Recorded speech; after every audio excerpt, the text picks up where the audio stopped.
I remember that winter afternoon vividly. The wind was whipping at my face like cold slaps, and I sat huddled on the front steps, my hands tucked into the sleeves of my old hoodie, torn at the elbows.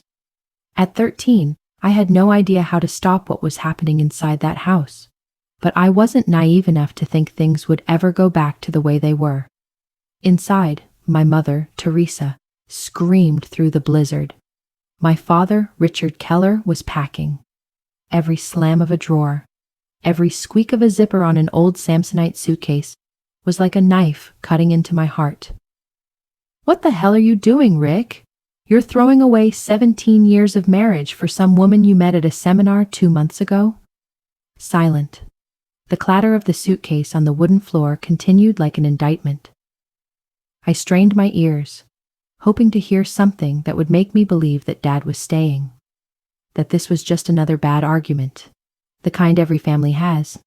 But no, the slam of a door, the sound of a car starting, and then silence. I ran out the door, just as my dad's black SUV turned off the snow-covered street. My father did not come back that night, not the next morning either, or any day in the next 2 weeks. My mother sat in the living room, holding a cup of cold coffee, her eyes red. She didn't scream anymore. She only said one sentence. "We're not the family we used to be, Maddie." That sentence kept repeating itself in my head all year long. 2 weeks later, my father called. Not to my mother, but to me and my sister Elise. "I'm still your father," he said, his voice weary, as if he were the one who'd been betrayed. "I want to see you this weekend." We arrived at his rented apartment in South Nashua. It was empty, cold, and there was a smell of cheap perfume on the coat hanging by the door. Her name was Lorraine, a head nurse from Boston, widowed with 3 children. I remember staring at her. She gave me a fake smile, bent over as if I were a 3-year-old, and said in a voice so sweet it made my teeth ache, "Hi, honey. I've heard a lot about you. You're much cuter than your pictures." I didn't reply. I just walked into the house, sat on the chair, and waited for my father. The visit was as stuffy as an apartment without heat. Elise tried to lighten the mood, telling stories about school, asking her dad random questions. As for me, I counted the minutes until I could go home. As time went on, I forced myself to get used to having a scheduled visit with Dad. On weekends, we went to Lorraine's house, a 2-story house with a white picket fence and geraniums. From the outside, it looked like the perfect family on a noontime soap opera. But inside, I felt lost. When Lorraine had her son, things changed dramatically. Richard started missing appointments. My first violin recital? Sorry, the little guy has an ear infection. Elise's district speech contest? Lorraine's tired. I have to stay home and watch him. I want to scream that he also has 2 other children. We are still here. But I didn't scream. I smirked and hung up every time I heard his voice on the phone. "It's okay," I said. "We understand."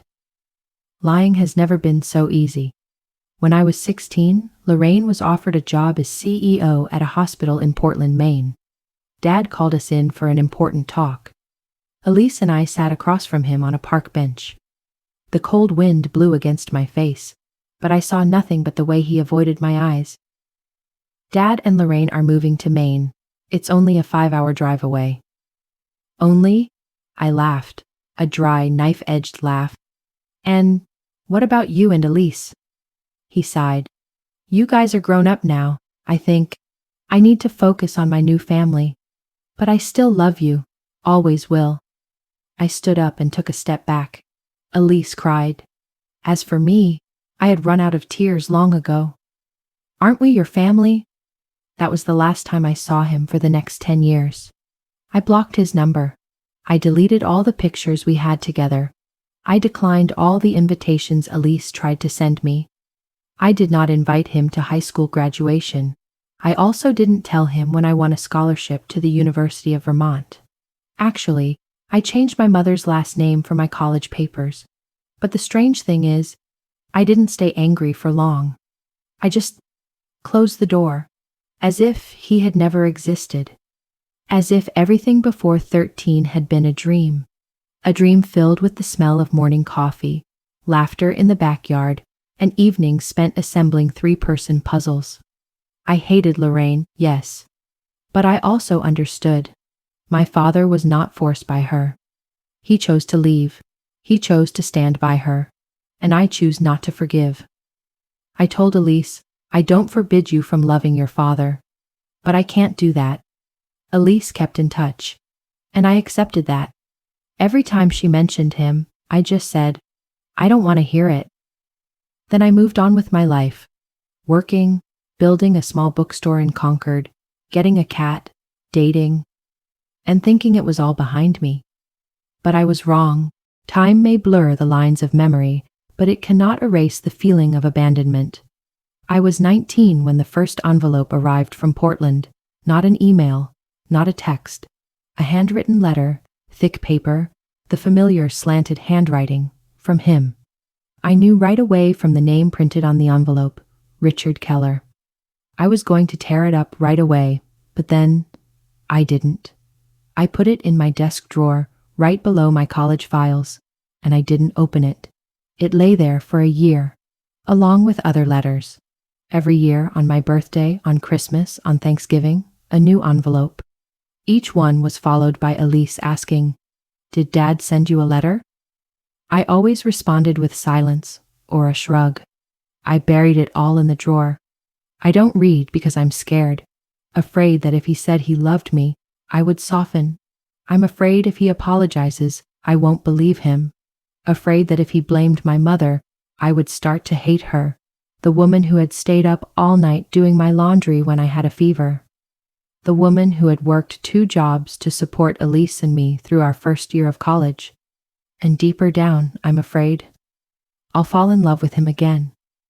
Because before he left, he was the first person to teach me how to tie my shoelaces, how to shoot a bow, and how to silently observe the stars. He was the one who picked me up when I fell in the park and bandaged my knee with a handkerchief from his shirt. He was the first person to call me Mad Dog, because I dared to hit the upperclassman who bullied Elise. How can I hate someone who was my childhood hero? I don't hate you. I just refuse to forgive. When I graduated from college, he didn't come.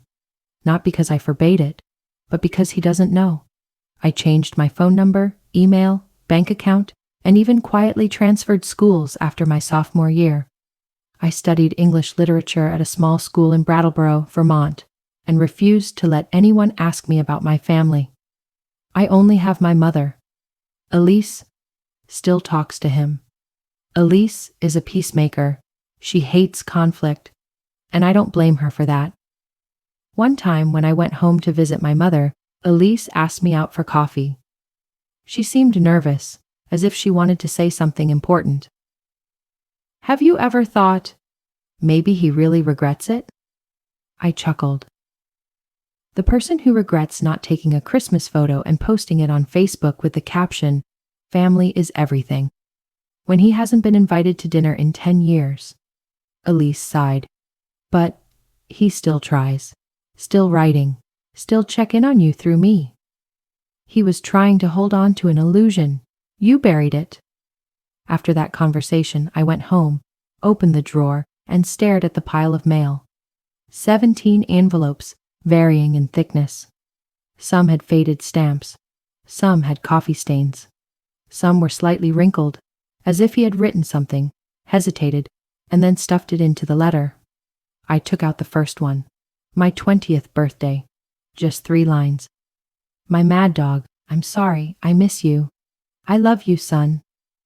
I burst into tears, then tear it, piece by piece. I'm not ready. As time passed, I began to build my own life. I opened a small bookstore called Ink and Cedar in Concord, where the smell of pine and artisanal coffee is strong. I have a cat named Sasha, a calico who is stubborn but loyal. I dated a few people, but no one stayed long, partly because I don't open up easily. The rest, because I don't believe anyone will choose me when I was abandoned by my closest family. When I was 30, Elise gave birth to our first son. I was the first person to hold him after the doctor. She'll be a wonderful mother, I thought. Elise had always been a ray of sunshine, gentle, patient, and always believing that people could change. When Dad found out Elise had given birth, he sent a gift basket and a handwritten letter, this time with a photo, a black and white photo. It was Dad, much grayer, holding a white teddy bear. I don't know why I kept it. I put the photo in the middle of the page. The Little Prince, the book I used to read to him when I was a child. Then I closed my heart again. At that time, I started dating Dylan Harper, a quiet, thoughtful, and unconventional lawyer. He didn't ask much about my family. When I told him I lived with my mother and had no contact with my father, he nodded, not pressing any questions.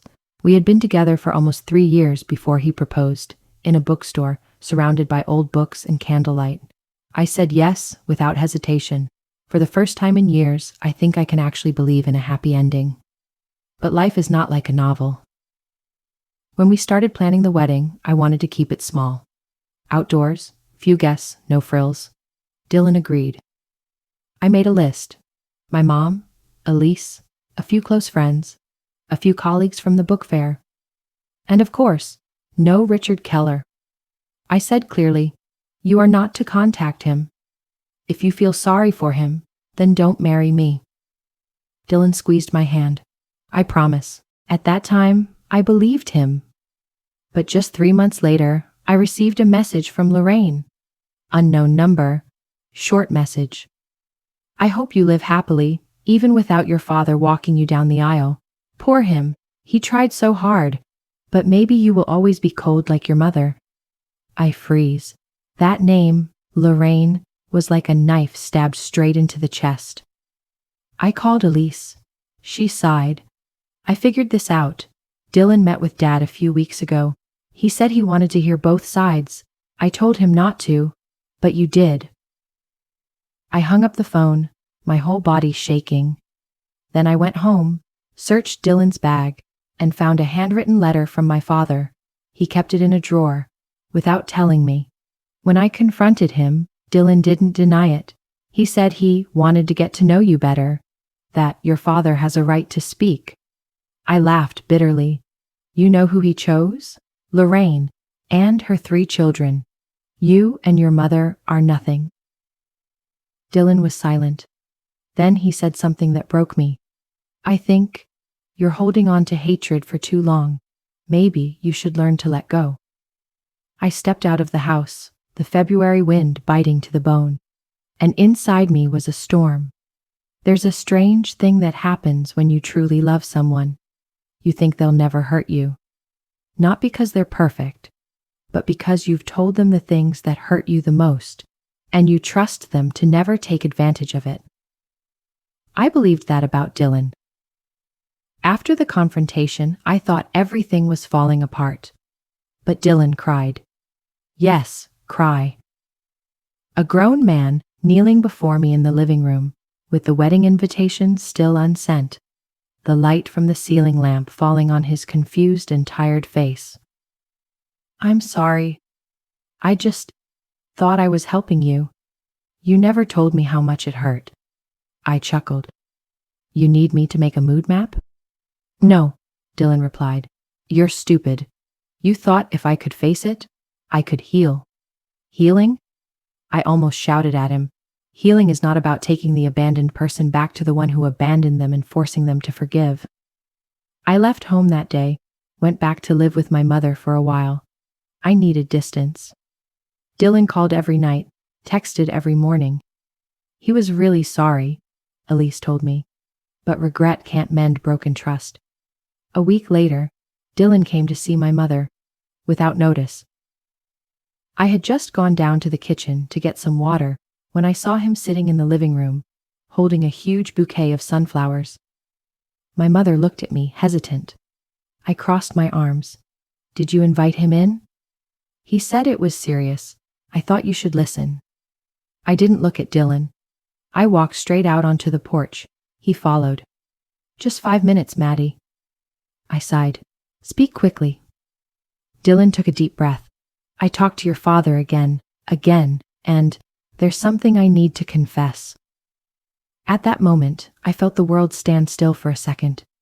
Don't tell me you saw him again. Before we got engaged, I met him. I turned around. What? Dylan bowed his head. A few weeks after I proposed to you, my father, Mr. Raymond, invited me to the fall charity dinner. Mr. Richard was there. They are old friends. I was silent. I told him you were my fiancé. He was very moved. He said he hadn't seen you in years, and he asked me, if possible, to help him make things right. And you do? Dylan nodded. I thought I could handle it. That I just listened to him. I didn't mean to get involved, but he was so sincere. Then, I started to feel like you were missing out on having a real father. I don't know if I'm shaking from a cold or anger. You kept everything from me, and you let him pay for the wedding, right? Dylan felt slapped. Who told you? Elise, and Mrs. Lorraine sent a message. Dylan took my hand. I was going to tell you. But after that, everything was better. I swear you took money from him and still dare say you support me? No, Dylan almost shouted. I just thought, if you two made up, his support wouldn't be so bad. I pulled my hand back. You betrayed me. Not just because you met him, but because you thought the pain I was carrying was something that could be handled like a lawsuit. Just sit down and reason. That night, I lay awake. I sat on my old bed in my childhood room, staring at the ceiling. I tore up every wedding photo I had ever printed. I burned every guest list in the fireplace. But I have not decided to cancel the wedding yet. I don't want to lose to Lorraine. I didn't want Richard to think he could ruin one more thing in my life. The next morning, I met Dylan at the coffee shop near the bookstore. I state the conditions clearly.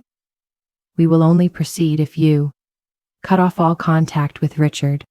Make it clear to your parents that they are not to interfere in my business. And stop letting him pay for anything for the wedding.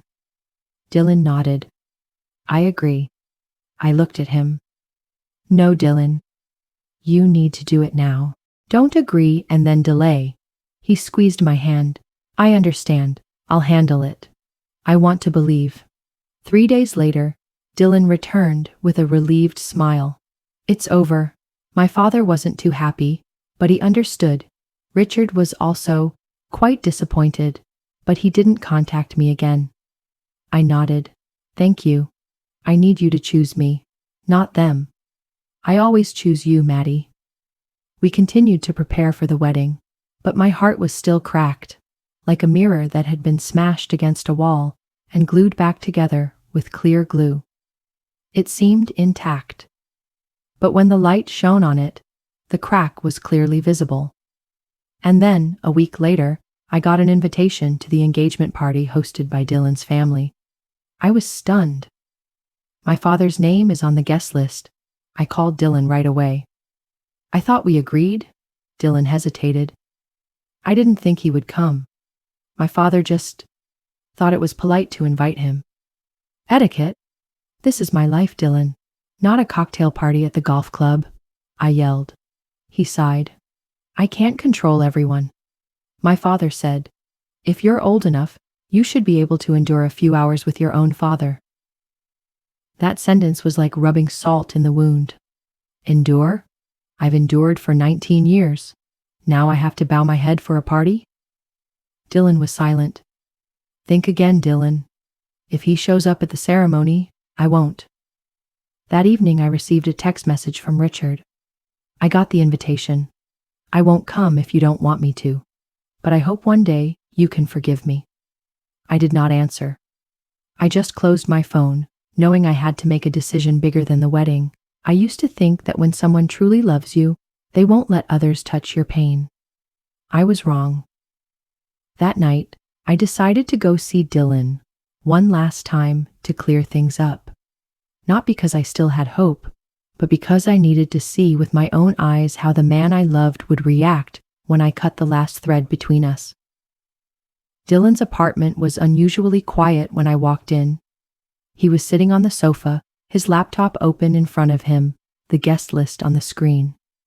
"We need to talk," I began. He looked up, looking tired. "I know you're angry, but it's not my fault if my father sent the invitation on his own." I interrupted. "Your mistake was not tearing it up as soon as you saw his name on it, not canceling the party immediately." "You can't be so emotional, Maddie. This isn't just your wedding. This is ours." I chuckled. "And since it's mutual, you think you have the right to invite the guy who abandoned you when you were 13? You have to learn to let go. You can't live with anger forever." I stopped breathing for a second.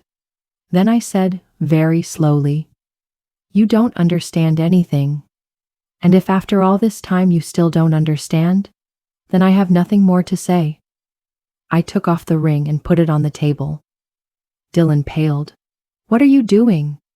Give it back to someone who can use it to grab another girl, someone more forgiving than me." I walked out of the apartment, the March wind whipping my hair like hands pulling me back. But I didn't turn around. For the first time in 33 years, I wasn't afraid to walk alone. The next day, I went to the wedding planning office, canceled all contracts. I kept only the unprinted invitations and the bouquet I dreamed of holding on my wedding day. I wanted to keep it as a reminder.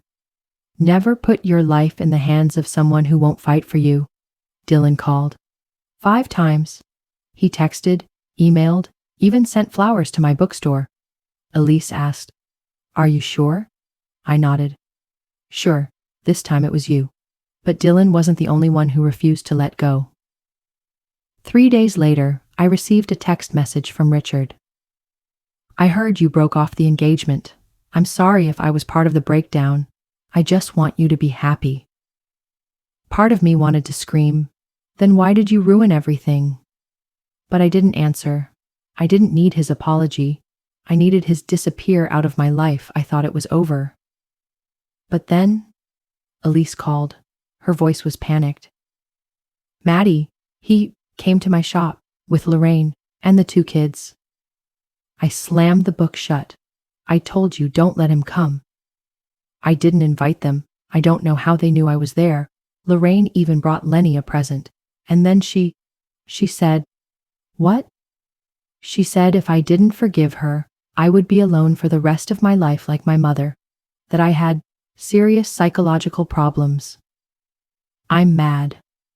For the first time in years, I felt pulled back to that winter day, when my father left without a hug, leaving me with the promise to return. That promise I waited all my childhood, only to know that it is not worth anything. I called Richard. "I told you, if you come near any of my family again, I will get a restraining order." He was silent for a long time. "I just want to make things right. Correct mistakes with action, not by bringing an army to show you off." Dad did not threaten. Lorraine called my mother a vicious woman who clings to rich men and said I was mentally ill. "You think that's reconciliation?" Richard sighed. "I'll talk to her again." "Number, you need to stop. Right away. I don't need you to love me. I need you to respect boundaries mine." I thought after that call, everything would be over. But I overestimated his control and underestimated it. Lorraine. A week later, Elise posted a lengthy Facebook post recounting the whole incident.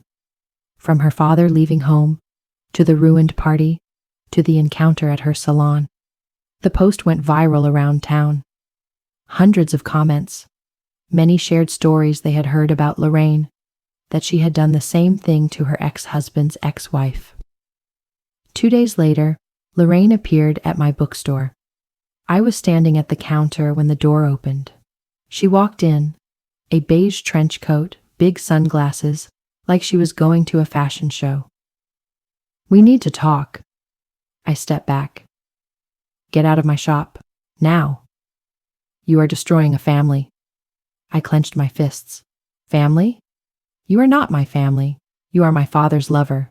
Someone who interfered in someone else's marriage and now comes to lecture me on morality. You have a problem, she said, stepping closer. I pressed the button under the counter. The local police emergency call I'd signed up for after Elise. I won't warn you twice. You can't run forever, Madison. The police arrived after 11 minutes. I'm not suing her, this time. But I'm filing for a temporary restraining order. I also hired a lawyer and started recording my entire history of contact with her, from text messages, emails, to security camera videos. Richard then calls Elise, lamenting that he lost everything. Elise replied with a sentence that almost brought me to tears. You didn't lose your children. You threw us away a long time ago. I know there are wounds that never heal completely, but I also learned one thing.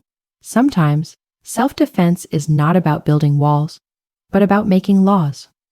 Law to let others know, this is the line. Cross it. There are consequences. I was no longer the 13-year-old girl standing trembling on the porch, waiting for a father who never came back. I'm Madison Keller. And for the first time, I find myself mastering your own story. I didn't expect an invitation to dinner.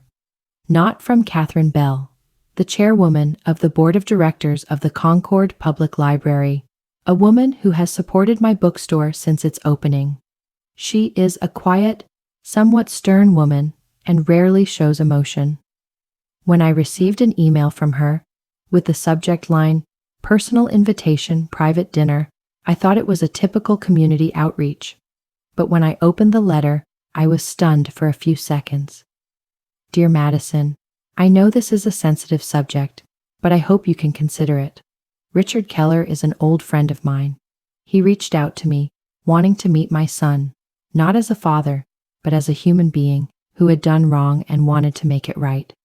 He promised not to go with Lorraine. This evening it was just the baby, him, and me, to keep things fair. I won't force you. But if you want to try one more time, one last time, Saturday night at 7 p.m. at my house. I left the email open on my laptop screen for an hour, didn't touch it, didn't respond. I don't know if I'm angry, scared, or exhausted. I told my mother. She was washing dishes, her hands stopped when she heard his name. I don't owe him another chance. I know. Elise will say it, she's soft-hearted. I nodded. But I'm not Elise. She wiped her hands and turned to me. Go if you want, but go as a grown woman, not as a child looking for her father. The words pierced me like a needle, and at that moment, I understood. This not to forgive. Here's to closing the door, with my own hands. I wore a white shirt, black slacks, and my hair tucked behind my ears. No makeup. I wanted Richard to see me, not the pretty version of me that would impress, but the real me.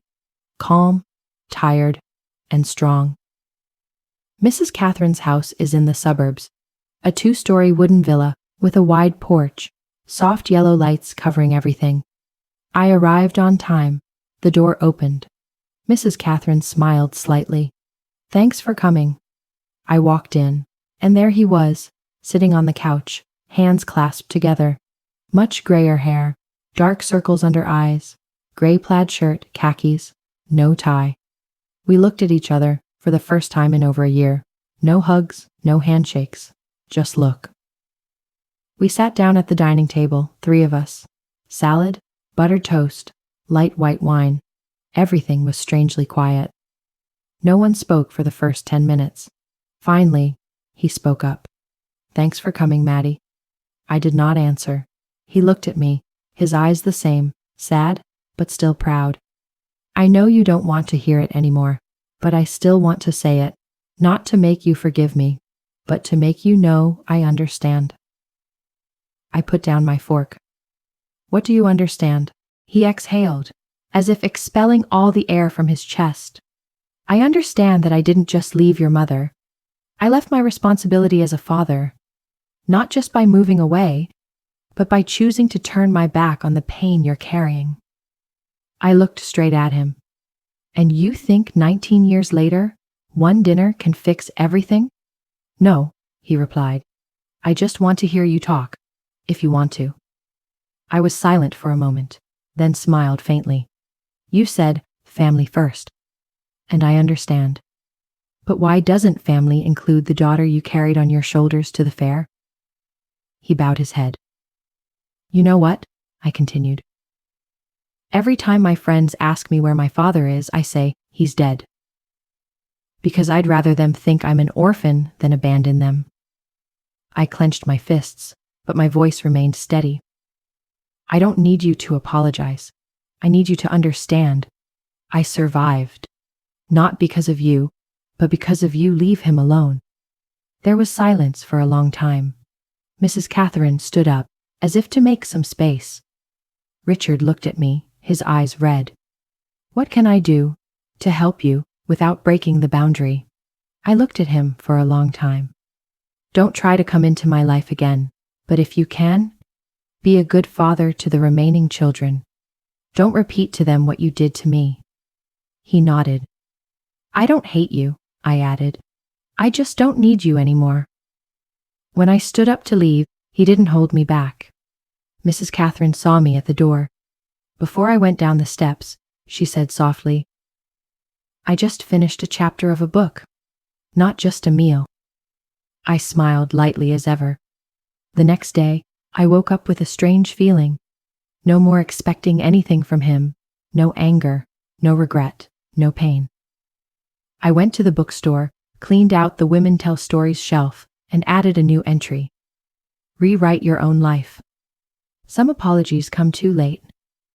Not because of time, but because the faith died before the words could be spoken.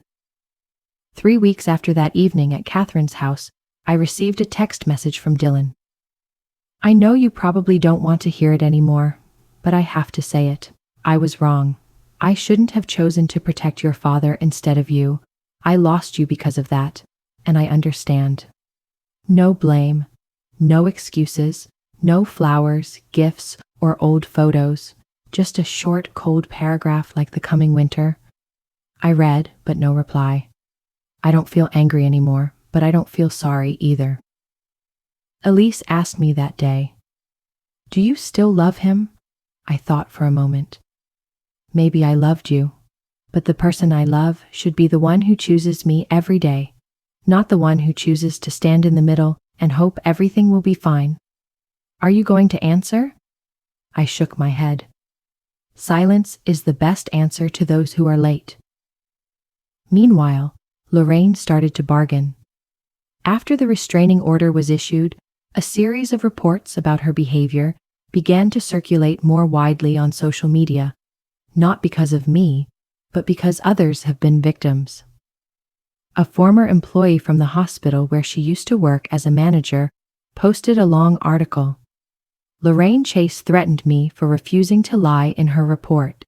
She is notorious for being controlling and manipulative.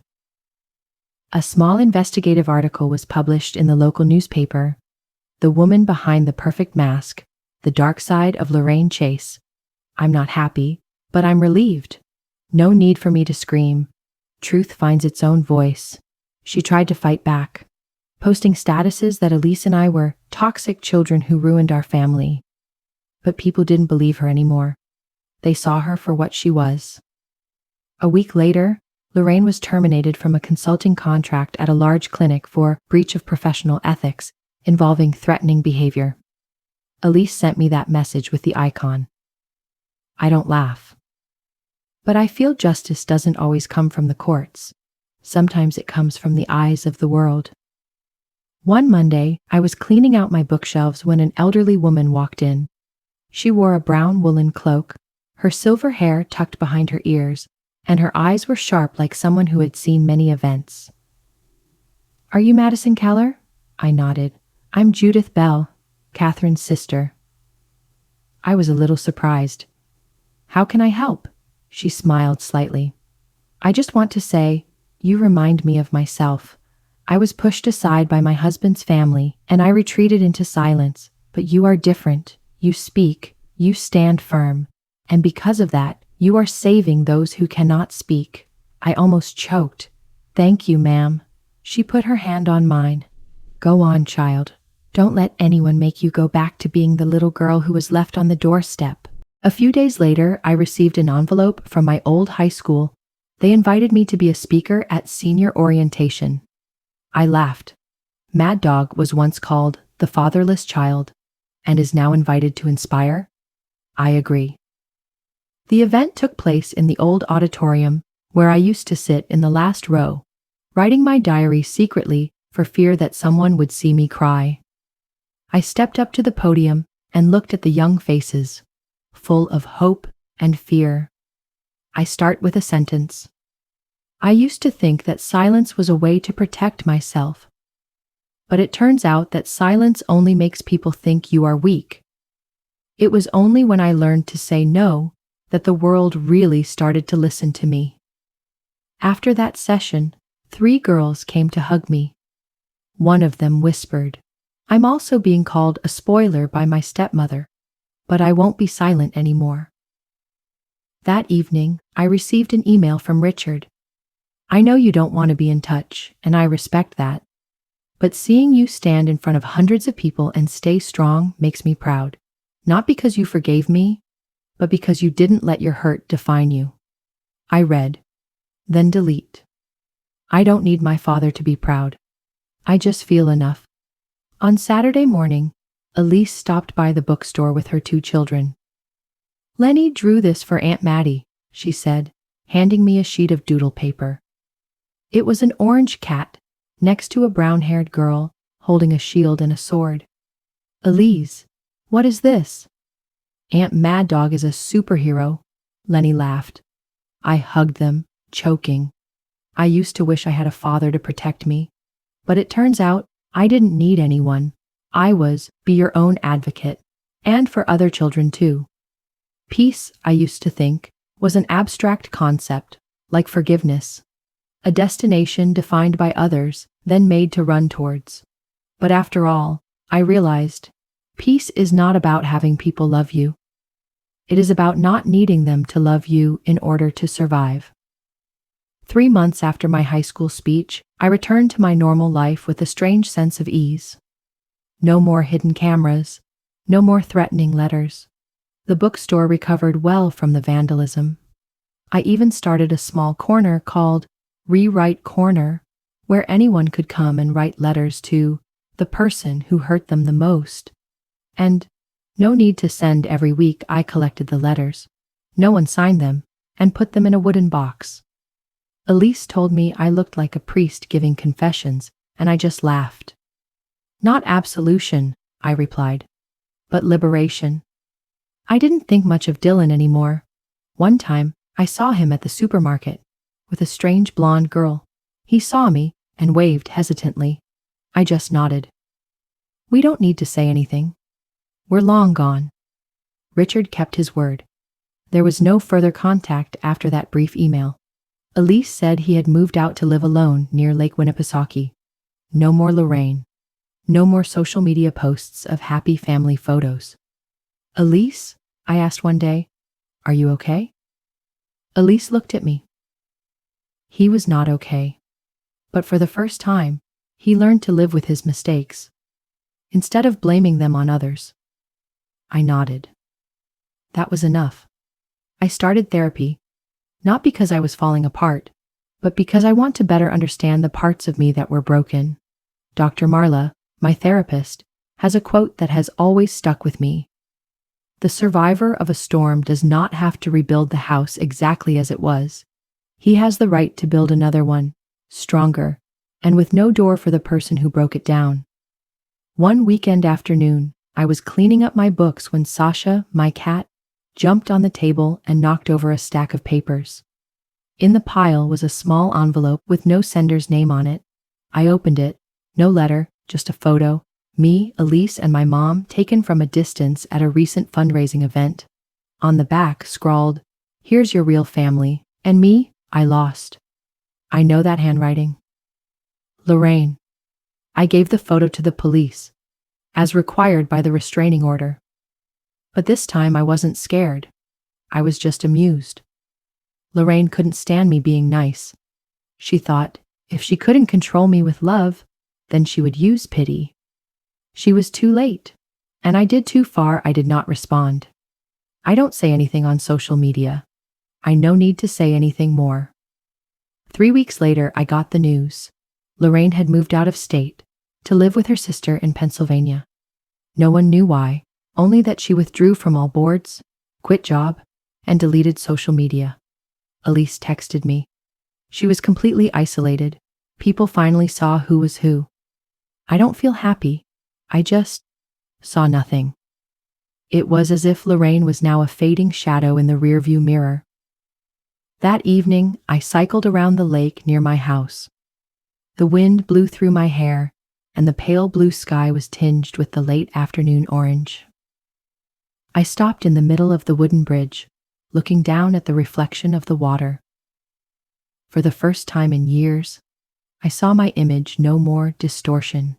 I am Madison Keller, not Richard's daughter, not the abandoned one, and no longer the one hurt by Lorraine. I am a survivor, a rebuilder. A week later, I received an email from the local TEDx organization.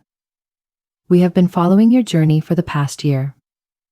If you are ready, we would like to invite you to share your story at our October event on the topic, Real Voice. I don't need to think, I replied. I have been silent for 19 years. Now I am ready to speak up, not to complain, but to remind others, you are not alone. The event took place in a university auditorium. Over 300 people attended.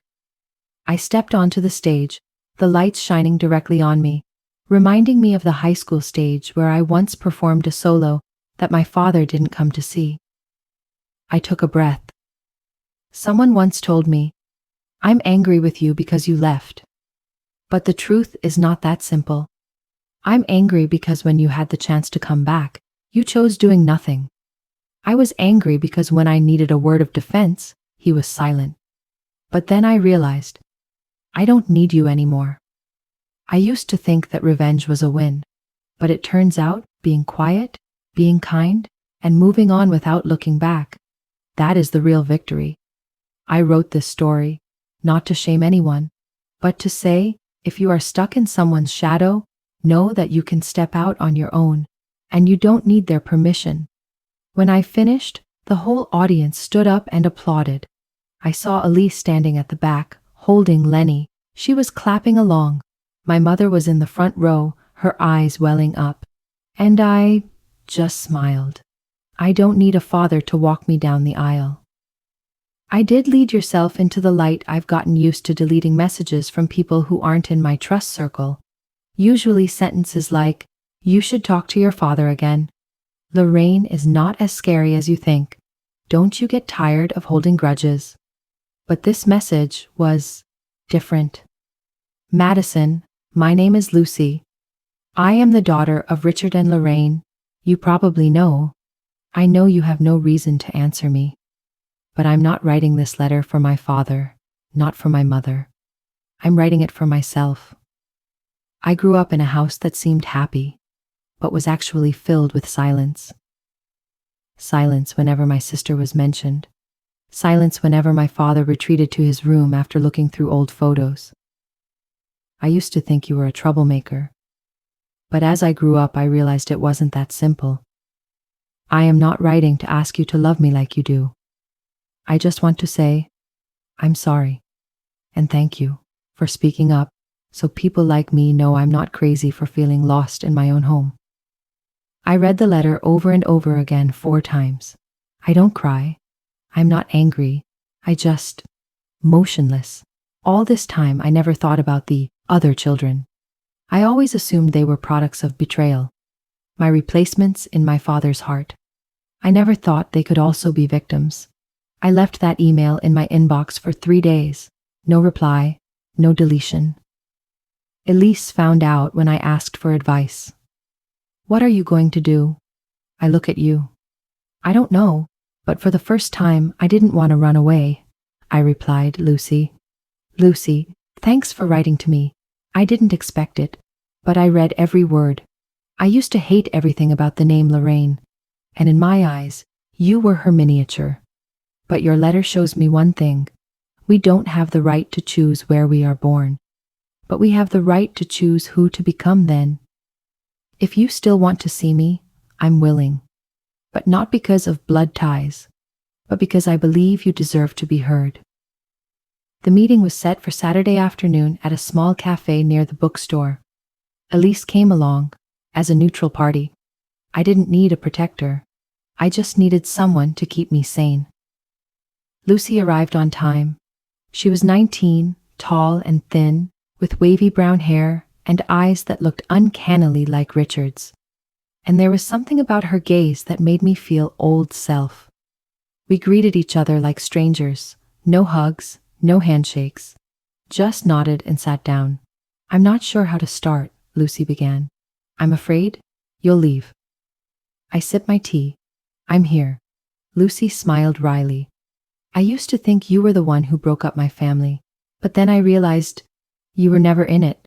I am surprised. Dad never mentioned you. Lorraine especially not. We were taught that. You were ungrateful. I laughed, for the first time in weeks.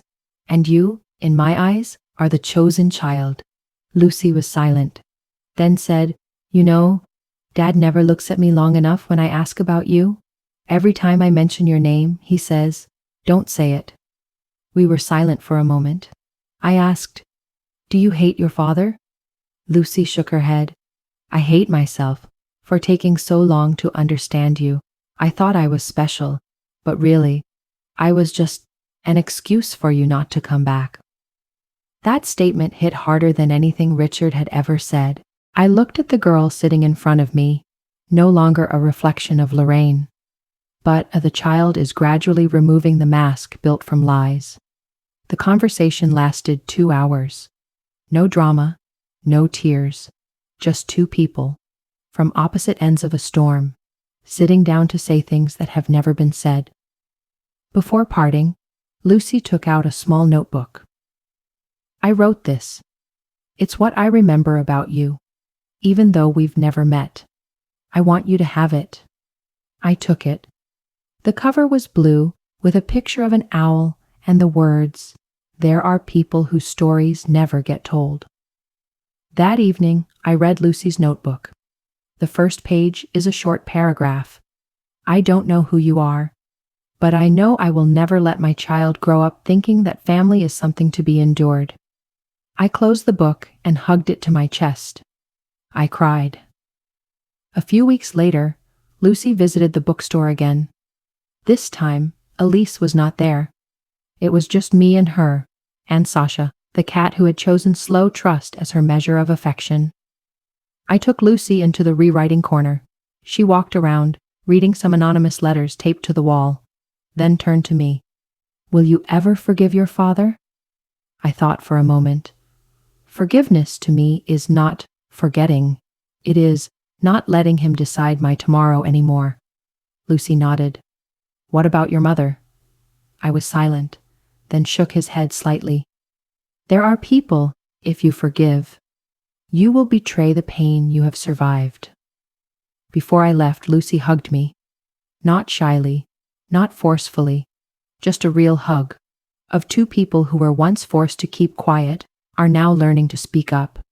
I can't remember how many times I've imagined that moment. Not as a grand revenge, not with limelight and applause, but it was a small scene. Me, standing in front of a group of people, not to apologize, not to justify, but to tell my story in the way I chose, for the first time. And the strange thing is, I'm not scared. The session was held at the city library, which had been my hiding place during my high school years. Elise and I arranged the chairs, hung up the pictures, and printed out excerpts from the Rewrite Corner notebook. Lucy arrived early, carrying a box of homemade cookies and a small booklet titled, There are children whose names are not called by anyone. If anyone needs to hear this today, I want them to know they are not alone, she said. I nodded, saying nothing. Just put my hand on her shoulder. The gesture was enough. As the guests arrived, I noticed some unfamiliar faces, locals, some former students, some people Lorraine had attacked online, even some former high school teachers, even people who had not believed me. now sat silently in the front row. No one forced them to come. And that makes me feel lighter. I stood before a small microphone. No podium, no CEO sitting behind me. Just me, a high chair, and a few enlarged photos of the years when I was called the problem. I began to tell about the days when I was 16 and learned to read Lorraine's expressions faster than I learned algebra. About how I used to believe that if I had been more obedient, more docile, maybe my father wouldn't have chosen the new family. About the day I was cut from the will, and the feeling of relief instead of anger. And about the rewriting corner. The first place where I wrote down my pain and saw others nod because they had been like me. I didn't speak in a shaky voice. I didn't cry. I tell it like someone removing a bandage, not to show off the wound, but to let it breathe. At the end of the session, there was a question and answer session. A young girl, short hair and an old hoodie, stood up. How do you know when enough is enough, when you no longer need to demand justice? I smiled, not because I had the perfect answer. Because one day I woke up and realized, silence doesn't hurt me anymore. I don't need an apology. I don't need anyone to admit I was wrong. I just need to be able to continue writing.